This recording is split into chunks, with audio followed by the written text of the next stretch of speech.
네, 안녕하세요. 매일 아침 빠르게 만나는 미국 주식과 테슬라 소식 핫트라운 TV입니다. 어제 프리마켓 때 테슬라의 3분기 인도량이 나왔어요. 3분기 인도량이 나온 다음에 테슬라 주가는 3% 넘는 하락으로 마감을 했습니다. 아무래도 3분기 인도량에 대한 실망감이 있는 것 같은데요. 테슬라 주가 하락의 이유에 대해서 자세히 알려드리도록 할게요. 자, 그리고 테슬라가 앞으로 어떠한 모습이 나올 것인지 이 점도 알려드리도록 하겠습니다. 테슬라에 대해 먼저 알아보기 전에 미국 증시 상황부터 살펴보고 가도록 할게요. S&P 500이 0.01% 상승하면서 마감을 했습니다. 장 초반에는 다 좋지 않게 시작을 했었어요. 자, 아무래도 이란과 이스라엘 간 지금 분쟁이 있죠. 이란이 최근에 이스라엘에 미사일을 100발 이상 쐈다는 뉴스가 있었습니다. 그러면서 어제 장도 좋지 않았는데 그러한 장의 흐름이 장 초반에 이렇게 나왔었어요. 하지만 미국 고용정보 업체인 ADP에서 매달 ADP 민간 고용 보고서를 발표를 하죠. 이 민간 고용이 9월달 민간 고용이 전월 대비 14만 3천 명 증가를 하면서 예상치도 상회를 하고요. 8월달 수치보다도 높게 나왔어요. 8월달 수치보다도 크게 웃도는 수준이 나왔습니다. 자, 현재는 굿 이스 굿 상황이죠. 고용이 좋다라는 거는 미국 경기가 좋다라는 뜻이 되겠습니다. 그리고 미국 경기가 좋으면 주가가 상승하는 시기가 현재 시기라고 볼 수 있겠어요. 그러면서 전쟁에 대한 우려도 있었지만 미국 경기가 꽤 괜찮다라는 고용 소식이 나오면서 오늘 그래도 주가가 선방을 했다라고 보시면 되겠습니다. 자, 그리고 이란과 이스라엘 전쟁 역시 확산 기미가 지금 보이지 않은 상황이에요. 이 점도 긍정적으로 작용을 했고요. 다만 아직 불확실성이 높기 때문에 증시는 보합권에 마감을 했다라고 보시면 될 것 같습니다. S&P 500 일봉 차트로 보면 9월 달에 이렇게 상승을 보여주었기 때문에 이렇게 8월 말과 같이 9월 초와 같이 쉬어가는 구간이 지금 나오고 있다라고 보시면 될 것 같아요. 자, 이러한 상황에서 중동발 우려감까지 있으니까 당연히 차익 실현 욕구가 클 것입니다. 그러한 모습이 나오고 있다라고 보시면 될 것 같고요. 다음 FOMC 회의는 11월 7일에 있어요. 오늘 ADP 민간 고용 수치가 긍정적으로 나오면서 일단 50bp 인하 확률에는 큰 변화는 없습니다. 거의 어제와 동일한 37%대 확률이 나오고 있고 중요한 거는 금요일 미국 고용 보고서가 되겠죠. ADP 민간 고용 보고서보다는 훨씬 더 그 영향력이 큰 고용 보고서라고 보시면 될 것 같아요. 자, 이 수치가 낮게 나온다라고 하면은 그러니까 비농업 고용 수치가 많이 낮게 나온다라고 하면 50bp 금리 인하 확률이 올라간다라고 보시면 되겠고요.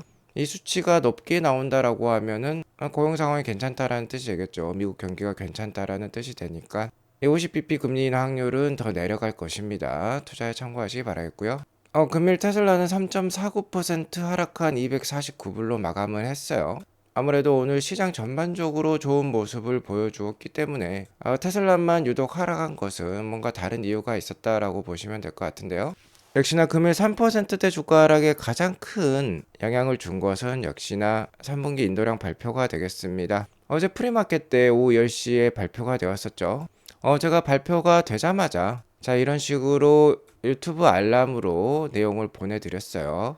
아트란 TV 알람 설정을 해두시면 최신의 테슬라 정보와 미국 증시 정보를 알 수 있기 때문에 꼭 알람 설정을 해두시면 좋을 것 같고요.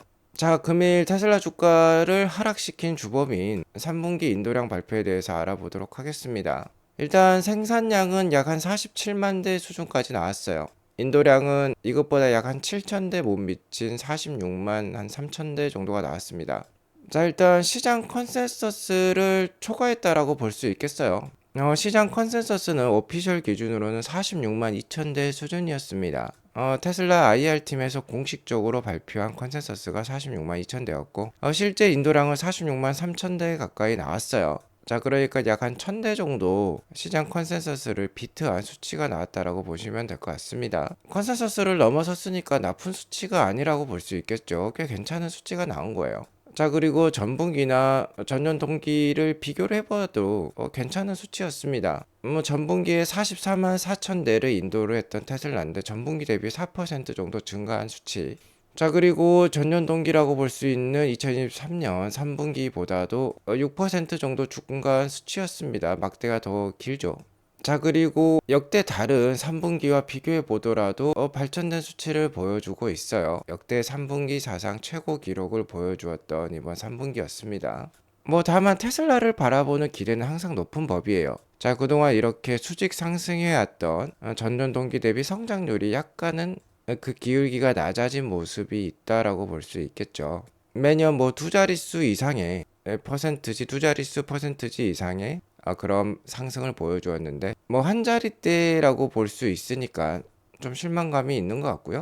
좀 전에 말씀드렸던 시장 컨센서스는 46만 2천 대라고 말씀드렸지만 시장은 내심 46만 5천 대에서 47만 대까지 기대를 했었어요. 여기 보시면 테슬라에서 제시한 시장 컨센서스는 여기 셀 사이드 애널리스트라고 적혀 있잖아요. 근데 바이 사이드, 그러니까 테슬라의 기대가 큰 세력들은 내심 46만 5천 대에서 47만 대까지의 컨센을 가지고 있었습니다. 근데 이번 수치가 46만 3천 대 정도가 나왔으니까 이 바이 사이드의 기대 수치보다는 낮다라고 볼 수 있겠죠. 그리고 이렇게 하이라이트한 부분에서 좀 실망감이 있었을 것 같아요. 첫 번째는 아더 모델스가 되겠습니다. 여기 보시면 모델 3Y가 있는데 테슬라의 기본 모델이라고 볼 수 있겠죠. 그러면 아더 모델은 모델 SX 사이버 트럭이 되겠습니다. 최근 사이버 트럭이 뭐 주당 1000대 정도가 생산이 되고 판매가 된다라는 소식들이 많이 나왔는데요. 자, 많으면 이번 분기에 2만 대 정도의 사이버 트럭이 팔릴 수도 있을 것 같다라는 예상도 있었어요. 정말 사이버 트럭이 2만 대 정도가 팔렸다라고 하면은 이번 분기 인도량이 22,915대니까 모델 SX는 거의 2,900대밖에 팔리지 않았다라는 뜻이 되겠는데요.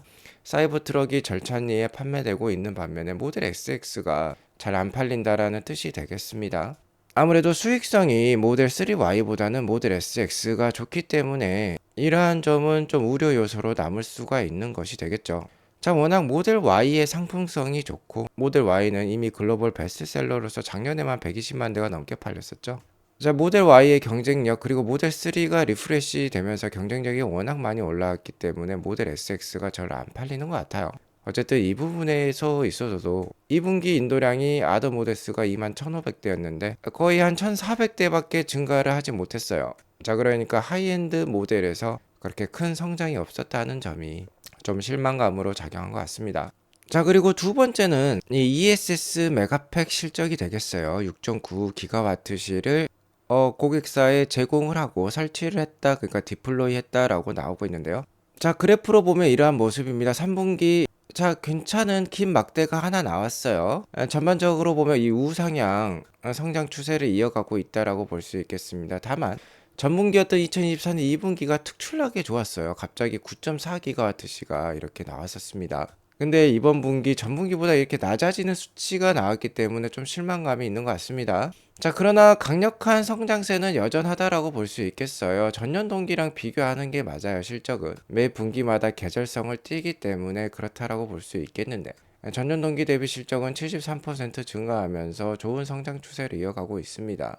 자, 그러니까 자동차 판매량으로는 전년 대비 6%로서 두 자릿수가 안 나오고 있지만 이 메가팩 실적만은 73%나 증가하면서 두 자릿수가 나오고 있어요. 하지만 워낙 전분기에 뭐 세 자릿수 250% 정도의 전년 동기 대비 상승을 보여주었기 때문에 약간의 실망감이 있었다라고 보시면 될 것 같습니다. 다만 이 ESS 메가팩 이 에너지 실적은 주의해서 살펴보실 필요가 있습니다. 이 그래프를 보더라도 정말 들쭉날쭉하다라는 것을 확인해 볼 수 있는데 플럭추에이션이 굉장히 심하죠. 자, 이렇게 변동성이 심한 이유는 일단 현재 미국에만 공장이 있기 때문입니다. 미국 캘리포니아 레스트록 공장에서 연케파 40기가와트시로 세계적으로 제품을 공급을 하고 있어요. 최근에 호주에 많이 설치를 해주고 있죠. 미국에서 생산해서 호주까지 가는 데만도 꽤 시간이 걸릴 것입니다. 즉, 그러니까 이 물류식이랑 ESS 메가팩 실적은 거대 계약 프로젝트별로 진행이 돼요. 이 프로젝트별 스케줄에 따라서 어떨 때는 많이 설치될 때가 있고요. 어떨 때는 이렇게 적게 설치될 때가 있는 거예요. 공장은 풀캐파로 돌아가고 있더라도 ESS 메가팩 실적에 대한 그 인식 시기가 뭐 설치 시기라든지 시운전이라든지 양산 가동이라든지 여러 조건에 의해서 확인이 되고 확정이 되기 때문에 자, 이런 플럭추에이션이 있는 것입니다. 자, 분기별로 최소 4기가와트시에서 15기가와트시의 큰 사이의 변동성이 예상이 돼요. 만약 이번 분기에 6기가와트시 정도만 납품을 했다라고 하면 레스럭 공장의 분기 캐파가 10기가와트시 정도니까 4기가와트시가 남았다라고 볼 수 있겠죠. 그러면 뭐 다음 분기에 14기가와트시를 납품하지 말라는 법이 없는 것입니다. 그렇게 좀 이해를 하시면 좋을 것 같아요. 아무튼 금일 이렇게 다양한 원인 때문에 오늘 주가가 3.49% 하락을 보여주었습니다. 다만 이 역시 소문에 사서 뉴스에 팔자라는 것과 비슷하다라고 볼 수 있겠어요. 자, 최근에 테슬라 한 달 동안의 주가 상승률은 무려 18%나 됩니다. 엔비디아가 10%, 특히 애플이 1.8% 상승하는 동안에 테슬라는 무려 18%나 올랐어요. 최근 한 달 수익률로만 봤을 때는 거의 가장 높은 수준입니다. 자, 그러니까 어느 정도 지금 키 맞추기에 들어갔다, 그러한 하락이 나왔다라고 보시면 될 것 같고요. 최근에 상승 기간이 꽤 길었어요. 그러니까 쉬어가는 구간이다라고 보시면 될 것 같습니다. 자, 인도량 발표보다 역시나 중요한 건 10월 10일 로보택시 공개 이벤트가 되겠어요. 여기 보시면 We Robot이라고 테슬라의 오피셜 로보택시 공개 이벤트의 포스터가 여기 공개가 되어 있는데요. 좀 일단 이미지는 좀 추상적입니다. 로보택시 공개 이벤트인데 로봇이라는 표현을 쓰고 있어요. 자, 이렇기 때문에 더욱더 예상이 불가능한 이벤트라고 볼 수 있겠습니다. 다만 최근에 로보택시 관련된 FSD 관련된 영상을 보면 참 뭐 잘 발전하고 있어요. 재밌어요. 여기 보시면 지금 원격 호출을 하고 있어요. 안에 사람이 안 타 있죠. 자, 차를 부른 거예요. 오너가 있는 데까지 차가 와달라라고 불렀는데 앞에 지금 거위가 길을 막고 있습니다. 이러자 테슬라 차량이 후진을 해서요, 이렇게 거위를 피해가는 모습이 나오고 있어요. 정말 기가 막히죠. 여기 보시면 사람이 안 타 있는데 이렇게 잘 운전하는 모습이 나와 있습니다. 인간뿐만 아니라 동물의 안전까지 생각하는 그런 테슬라 로보택시라고 볼 수 있겠네요. 자, 이렇게 멋진 모습을 보여주고 있는 테슬라의 FSD 기술입니다. 하지만 시장에서 원하는 것은 역시 이 로보택시를 통해서 얼마만큼 돈을 벌 수 있느냐, 언제 로보택시가 상용화되느냐, 이와 관련된 이야기라고 볼 수 있겠는데, 이 이야기를 이번 이벤트에 정말 클리어하게 해줄지는 모르겠어요. 모건 스탠리의 애널리스트죠, 아담 조나스가 레포트를 하나 또 공개를 했는데 로보택시 출시에 대한 명확한 타임라인을 발표를 해주고 있어요. 일단 잠재적인 초기 상업적 출시는 2025년 말이나 2026년이라고 얘기를 하고 있습니다. 자, 그러니까 로보택시를 공개를 이번 10월 10일에 하더라도요, 실제로 로보택시를 우리가 만나볼 수 있는 건 내년 말이 될 수도 있다라는 거예요. 빠르면 내년 말이라는 뜻이 되겠습니다. 그러면 자, 정말 소문에 사서 뉴스에 팔자, 로보택시 이벤트가 끝난 다음에 주가가 굉장히 떨어질 수도 있을 것 같아요. 내년 말에 상업화를 한다라고 하면 아직도 1년이 넘게 남은 것이기 때문에 어느 정도 실망감이 나올 수 있다라는 겁니다. 자, 그리고 이 사이버캡 로보택시의 상용화 역시 두 가지로 진행될 수 있다라고 아담 조나스는 얘기를 하고 있어요. 첫 번째는 정말 완전 자율주행 앱 기반 사이버캡이 되겠습니다. 바로 실제 로보택시가 되겠고요. 두 번째는 우버와 같은 승차 공유 서비스가 되겠죠. 사람이 안에 타고 있지만 FSD 자율주행을 통해서 승차 공유 서비스를 제공하는 건데, 이거 둘 다 일단은 테슬라가 직접 시행을 하고요. 뭐 두 번째는 아크 인베스트먼트에서도 많이 얘기했던 부분이죠.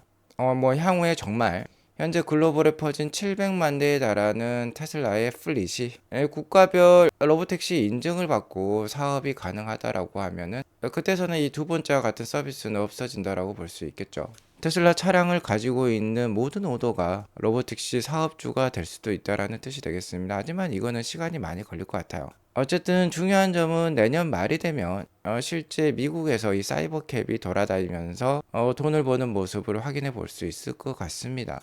자, 아무튼 현재 10월달 전반적으로 약간은 분위기가 침체되는 모습이에요. 미국 증시 전반적으로도 중동발 위기감이 고조가 되고 있는 상황이고, 전에 방송에서도 말씀드렸습니다만 금리 인하는 장기적으로 시장에는 좋은 요인이 되지만 단기적으로 금리 인하 초기 시기에는 주가가 약할 가능성이 높다라고 말씀을 드렸죠.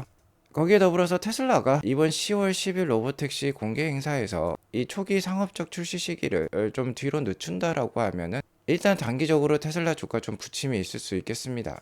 자, 지금 보시는 차트는 제가 자주 보여드리는 차트인데, 여기 보시면 점선이 테슬라 EPS 펀더멘털이 되겠고요. 검정색 선이 테슬라의 주가예요. 최근 주가가 이렇게 이 펀더멘털을 앞질러서 지금 올라왔습니다. 상대적으로 고평가라고 볼 수 있겠어요.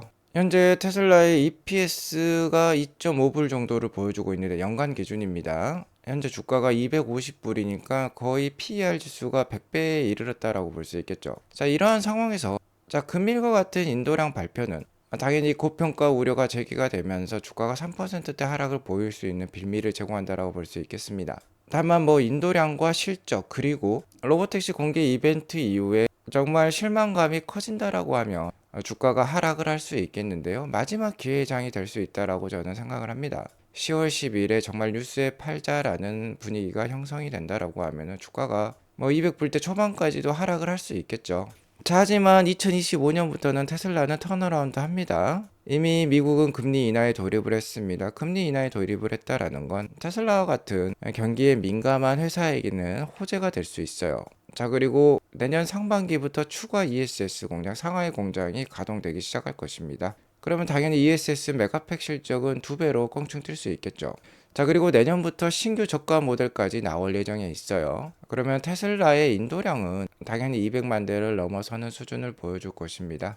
여기에 더불어서 FSD 기술이 더욱더 확장이 되고 있는 가운데 내년 1분기가 되면 유럽과 중국에도 FSD가 출시가 될 수 있다라는 청사전을 이미 제시한 테슬라죠. 자, 내년부터는 정말 실적이 반등할 기미가 확실히 보입니다. 그러니까 만약 올해 하반기에 테슬라 주가가 흔들린다라고 하면 마지막 기회가 될 수 있을 것 같아요. 투자에 참고하시기 바라겠고 오늘 이것으로 방송을 마치도록 하겠습니다. 오늘 방송이 도움이 되었으면 구독과 좋아요, 알람 설정 꼭 눌러주시기 바라겠고요. 아트라운TV 멤버십도 꼭 한번 가입하셔서 좋은 인사이트 가져가 보시기 바라겠습니다. 한 달에 점심 한 끼 가격도 아닌 8,990원만 투자를 하시면은 더욱더 확실하고 안정된 테슬라 투자, 미국 주식 투자 이어나가실 수 있어요. 좋은 하루 보내시기 바라겠습니다. 감사합니다.